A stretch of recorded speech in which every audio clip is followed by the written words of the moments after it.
Hi there, it's been a while since we've done a book haul, and since there's a long weekend coming up and it's in the middle of winter, I thought it would be fun to share our latest favorites from the library. There's some good nuggets in here, and in honor of MLK Junior Day coming up, I thought I would share one of our favorites, which does tie in a roundabout way and is so worthwhile. This is called Hey Charleston, the true story of the Jenkins Orphanage Band, and this is one of those books that truly is so valuable that it should earn a spot on every bookcase in a family's home. This book, I'm not going to lie, made me cry like a lot of the children's books do, but it's a true story about orphans after, the Civil War, but I was going to say really that was Reverend Jenkins' story. He was a slave and then an orphan, and he became a pastor in South Carolina. And one day, in the illustrations, as you can see, are just brilliant.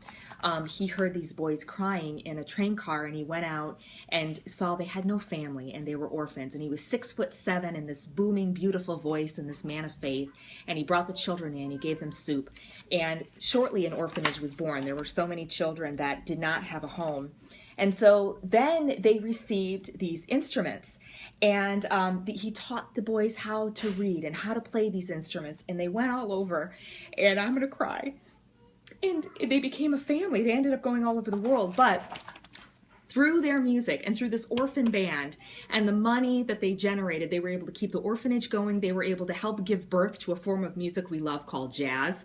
And they would say, play me some of that rag. And that was where we got kind of that ragtime style in the Charleston. So it really, from the story to the perseverance, to the hope, to how you can make beauty out of sorrow.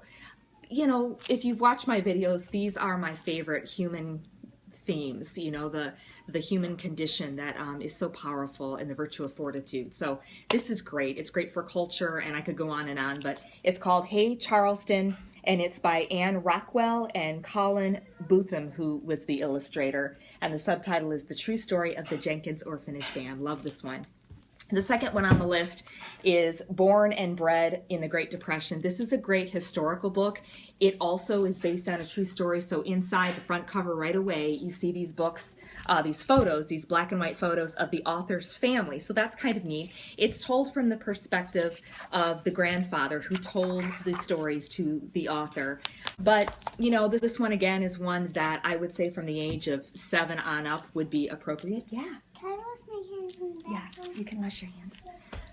The next book is in President's Day is coming up, so this is a great one. It's called Worst of Friends, Thomas Jefferson, John Adams, and the true story of an American feud, especially with an election beginning to rev up, and the candidates and how polarizing our country and the issues of politics are. This is a gem because, of course, Adams and Jefferson did have a rift, but they started as friends. They didn't see eye to eye politically, but they ended as beautiful friends. And the ups and downs of friendship, but I think also appropriate in terms of our country and, you know, how each person merits respect. Each person has dignity. And in a time where sometimes we forget that and the vitriol is so ugly, I think this is an important lesson to teach our children. Okay, 2 more quickly. If you've seen our videos, again, you know I love invention videos, the spirit of enterprise and industry and all that our human spirit can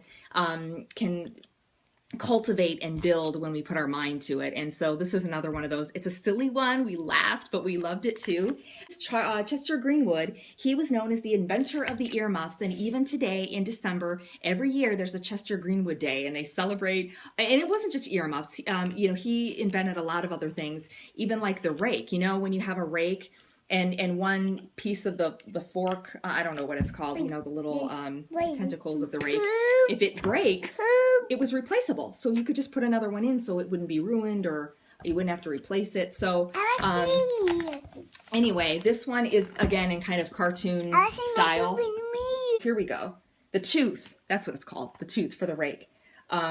He invented an umbrella bag, a portable house, and I mean, they even have the quisp on the shelves. And, so anybody from that era would totally, just enjoy looking at the illustrations. So this one is a fun one too for all ages. It is called Earmuffs for Everyone, How Chester Greenwood Became Known as the Inventor of Earmuffs by Megan McCarthy. So those are our latest books that we've been enjoying from the library.